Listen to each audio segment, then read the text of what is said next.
Welcome to Module 2, Gender, Power, Organizations, and Leadership.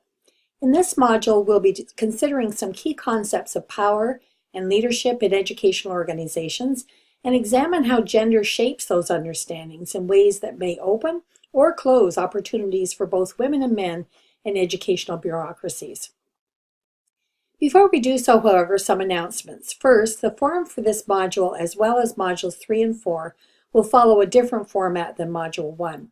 In the instructions for the forum on eClass, you will find the last name of 4 authors listed, and beside each one will be the last names of students who will be responding specifically to that reading in the forum. So that means that you will skim the other 3 readings, but you will read your assigned reading carefully for key meanings and then provide a brief discussion of the main points and your own ahas or issues of particular interest to you on the forum.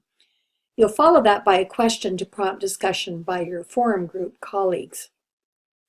Second, you will notice in the syllabus that additional assignments begin next week, that is additional to the forum, begin next week in Module 3. If you haven't already done so, please have a good look at the assignment descriptions. And if you have any questions, let me know as soon as possible.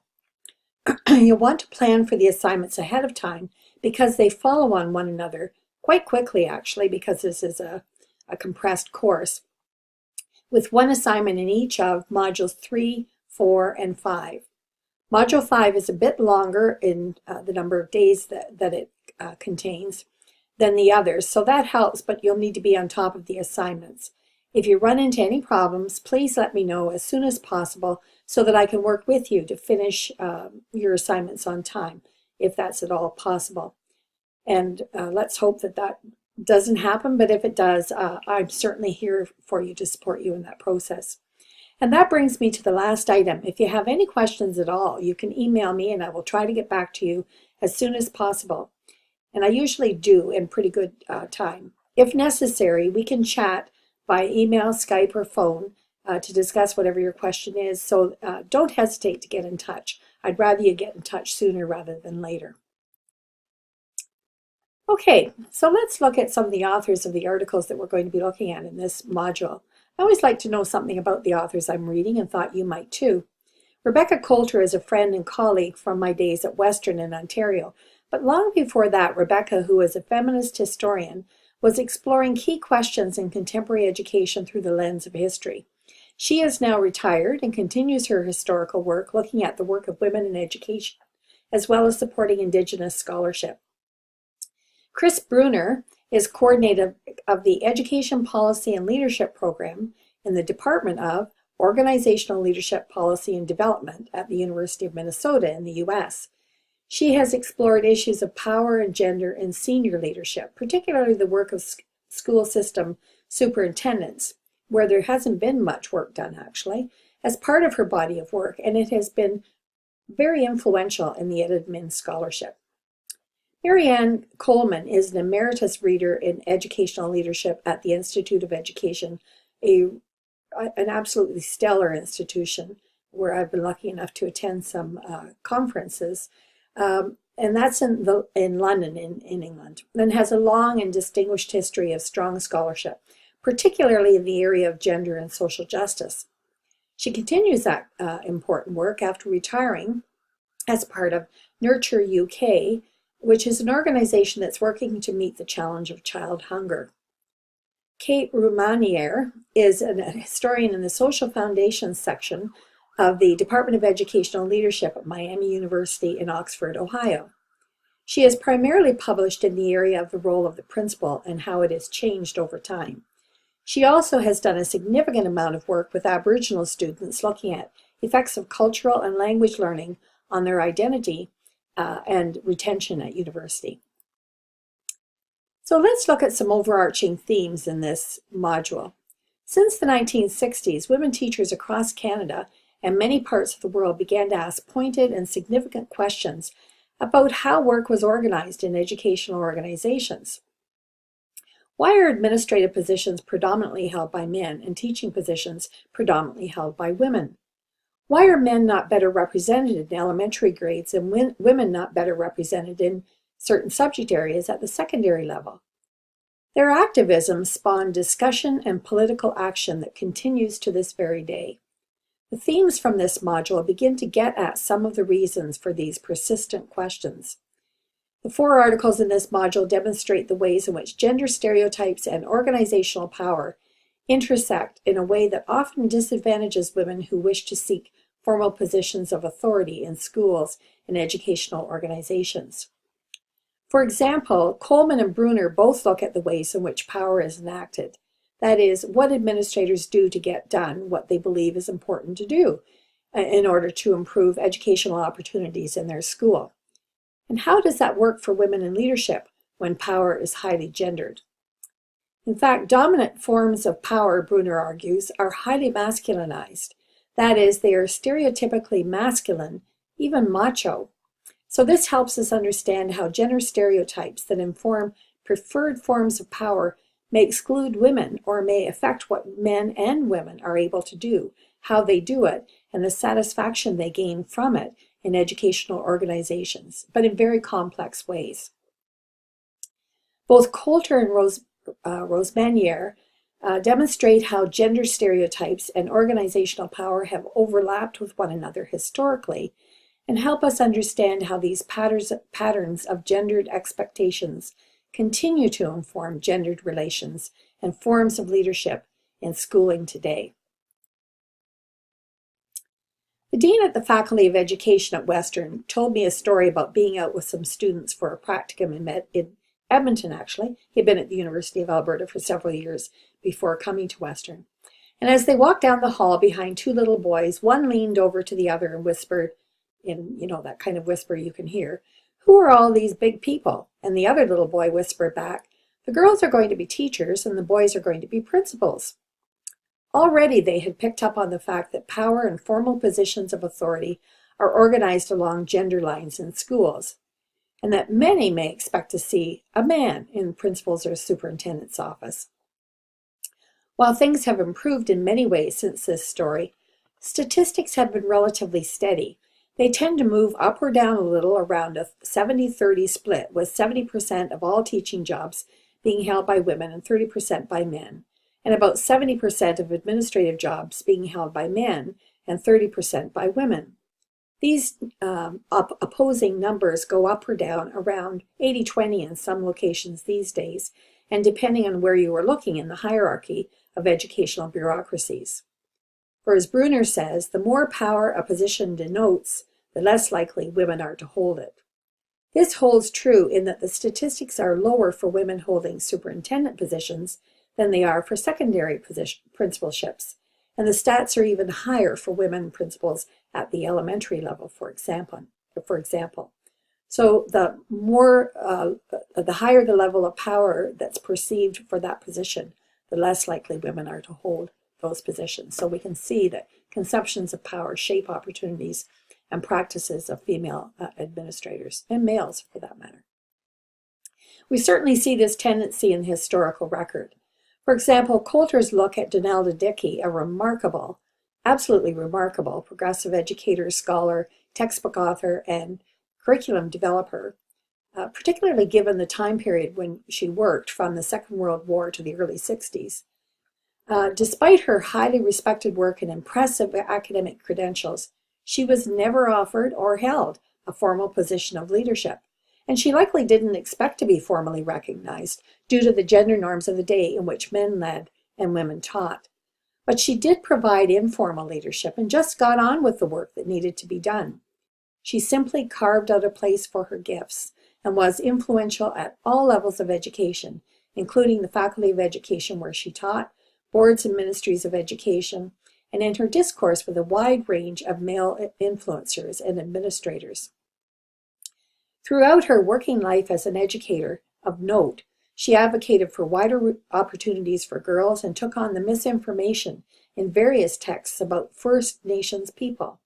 Her progressivist beliefs, informed by the highest level of education attained at various universities in Canada, the US, and the UK, were embedded in her work and the products of that work, influencing pedagogy and curriculum content for years.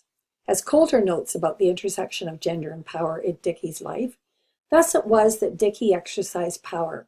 She claimed the right to be heard in the educational discourse and moved into spaces where action mattered and where getting things done made a difference. While it's almost impossible for us to understand how Dickey could have been ignored for a leadership position, just as many other women were ignored for decades, Coleman offers a theory based on her empirical research that offers some insight. According to Coleman, women have been, and to a somewhat lesser degree continue to be, unwelcome in school administration because they challenge what she calls the male orthodoxy of leadership simply by being there. That is, they challenge stereotypical male norms because, to use my example from my phrase from Module 1, leadership is congruent with the stereotypical masculinity box. Let's look at those characteristics and how they play out for women held within a feminine box of stereotypical expectations. So here we have the masculine norms, where men are expected, and the feminine norms, where men are expected to interact with one another and exert authority in the public sphere. It could be this public sphere of business, politics, social organizations like education, and so on. Whereas women are expected to exert influence in the private sphere, doing their domestic duties, taking care of children, making a way for the family to interact, and so on. Men, therefore, because of their interactions in the public sphere, are seen as natural leaders within that sphere, whereas women are seen as very unnatural leaders in that sphere because they are not expected to be there, they're expected to be here in the private sphere. Men are also perceived to lead others based on reason rather than emotion, which is what women are perceived to lead on. A masculine norm is one of activity, whereas a feminine norm is one of passivity. And so when we look at these characteristics of these two spheres, we can see where one maps more naturally onto conceptions of leadership, whereas the other does not. I have sometimes in face-to-face classes asked students to put the name of a leader that they immediately think of when they think of the word leader or leadership on a sticky note, and we put them up on a blackboard or a whiteboard, and then we look for patterns. And one of the main patterns that pops out almost immediately is that almost all of the suggestions are male. And now that's because males are overrepresented in the sphere of leadership, but also because the characteristics that they represent are seen as more naturally present in the sphere of enacting leadership. And this, of course, has implications for women. And some of those implications for women who enter that sphere are experiencing sexism, where their voice may be ignored at meetings, where they're isolated because they're one of maybe only them or one of two or three other women in a large group of men. And so it's easier for them to be ignored by that larger group. If it were reversed, it would probably be the same. They need to justify their position. Why are you here? And why aren't you occupying the position that you're expected to hold? So they have to justify the fact that they have left home, hearth, children, and are now occupying this public domain. And some do that. For example, one woman that I interviewed never put pictures of her family up in her office because it was a reminder to those who came into her office that she may not be able to justify being in that position. So these kinds of things are kind of poignant, but nevertheless, they are the kinds of things that happen. Conversely, some reported that they were able to use gender stereotypes to their advantage at times.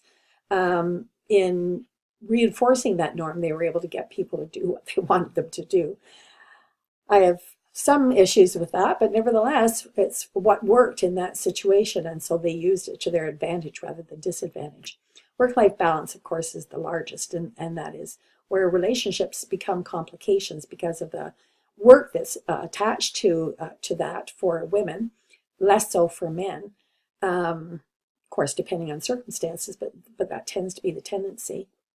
And so many women who take up these positions are single, divorced, their family is grown, or if they are younger women, they're considering very carefully whether they're going to have children or not. And I've heard that many times from women in courses that I've taught or women that I've interviewed.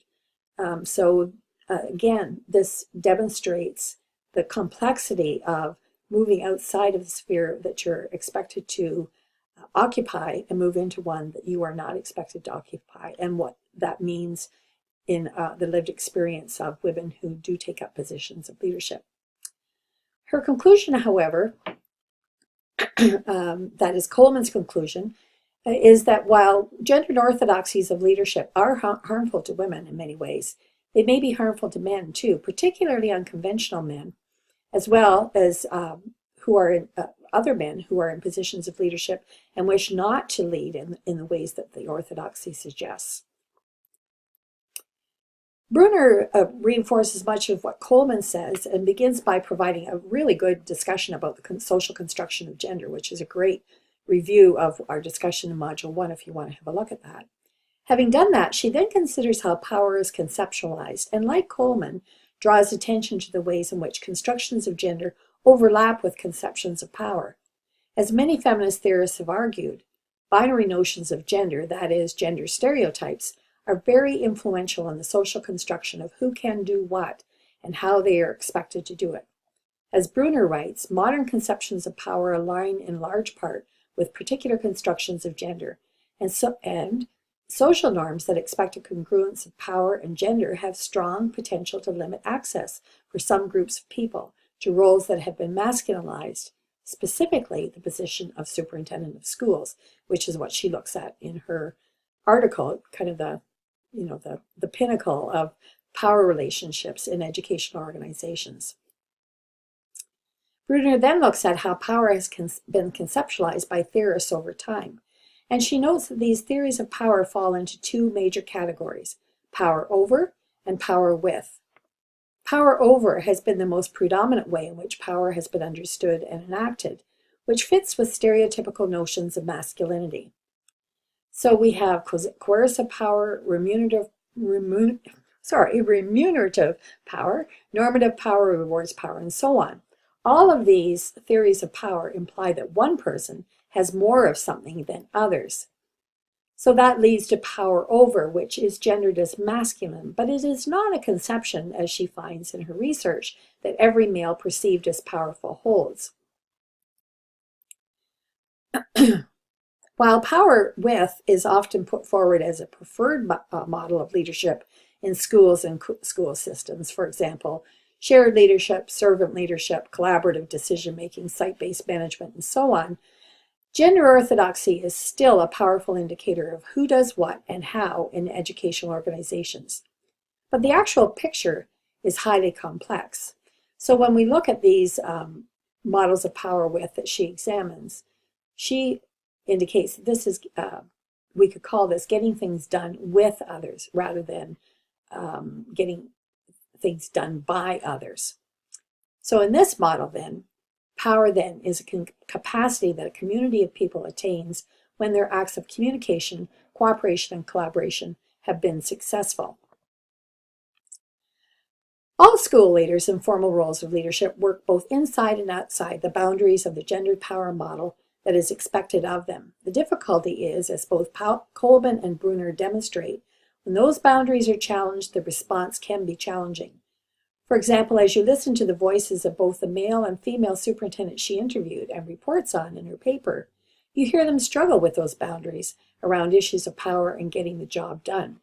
As she finds, not every man preferred power over, and not every woman enacted power with. Both men and women used mixed conceptions of power, although there was a tendency toward this by males and a tendency toward this by females. And lastly, we're going to look at Rosemeyer, who examines the complexity through an historical and arts lens by first examining the history of the principalship and then to how it has been portrayed through film over time. It's a really interesting examination. Surprisingly, just like in Canada, the stats we have been discussing were very different. Prior to the 1950s, 2/3 of what we might have called the principal's position, although it wasn't generally at the time, were held by women who taught and managed teacherages in small 1- and 2-room schools that dotted the North American landscape in the early part of the 20th century. However, with the consolidation of schools in the 1950s and the 60s, school organizations became larger, more bureaucratic and hierarchical, and the principal's role became one of management at the mid-management level of the organization. With these changes, conceptions of power and control that were believed necessary in larger schools within even larger school systems began to move to a more orthodox gendered model of power. The numbers of women in principalships as a result plummeted. All of these new principals occupied positions in larger schools that were built less on relationship within the community and became transformed into one of formal legitimacy. So legitimacy needed to be established where relationship had once sufficed. To do that, credentialing was increased, but participants were chosen by mostly male principals. Courses were organized in a way that did not provide for women's responsibilities in the home that remained at that time mostly unchanged, and women were frankly unwelcome in this predominantly male environment. Jean Hewitt, whom I interviewed for a large research project and also contributed a chapter to the book I referenced in the first module by Don Wallin and I, told the story of, soliciting being accepted into the principal's course, and she did that for 13 years. Now, it was held once a year, so for over 13 years, she tried to get some male principal, to offer her name as a reference for the course so that she could get into the course. And she was not successful during all of that time. As it turned out, after she got into the principal's program, her skills were recognized immediately, and she was placed in an assistant principal's and then a principal's position, then an assistant superintendent's position, and then she eventually became a senior administrator in the Ministry of Education in Ontario. So we can see how squelching these ambitions had effects on school systems. The other way in which legitimacy was established, in addition to credentialing, was promoting strong heterosexual masculine image for principals. Because of the association of that role with power and control, this became important. So, for example, returning veterans, particularly veteran officers after the war, were placed in these positions. And Jean tells the story of one of her principals who was a returning officer who used to strap kids and send it out over the PA system in the school so that everybody could quake in their boots, and he could maintain power and control through exertion of his physical strength. And of course, that also speaks to the preference for athletic coaches as well. And so there's some theorizing around why that might be the case, and still is the case in many ways. But most interesting, I think, in this paper is when she looks at the picture that emerges in the movies of the principal. It's a highly complex picture that emerges, but it's one that reinforces this image of the strong male leader, either one who is a bumbler, who is emasculated by the bureaucratic demands of his job, and the students, as a result, run amok in the school, or a weak male who can't control students, that is, a weak male who can't control students or bureaucratic demands. Conversely, we have the strong, somewhat violent even, principal who demands order and is able to establish control of students and assert authority within an unreasonable bureaucracy. She notes as well that another picture emerges, mostly female, of the corrupt principal, whose values destroy order in the school. Clearly, only one orthodoxy is preferred if the goal is power and control, and that is of the kind of hypermasculine or macho version that Bruner and Coleman discuss. So what does all of this mean for women who are now or wish to pursue leadership positions in schools? Well, it means that persistence and support is vital, and that it is not only possible but necessary for women to occupy these positions so that their professional gifts, like Donalda Dickey's, can enrich schools and the communities they serve. It may mean there will be resistance when they get there, but it also means that as their numbers increase to be more representative of their actual numbers overall, many of the challenges they face will be made easier. We're seeing that to some degree in many public spheres. Politics, for example, in the States for the presidential election, we're seeing more women enter that race. It's often 3 steps forward and then 1 or 2 steps back, but it's progress, and we can all celebrate that. So I hope this video will paint the broad strokes of these interesting papers for you, and I'm looking forward to your discussions about them in your forums. If you have any questions at all, please let me know.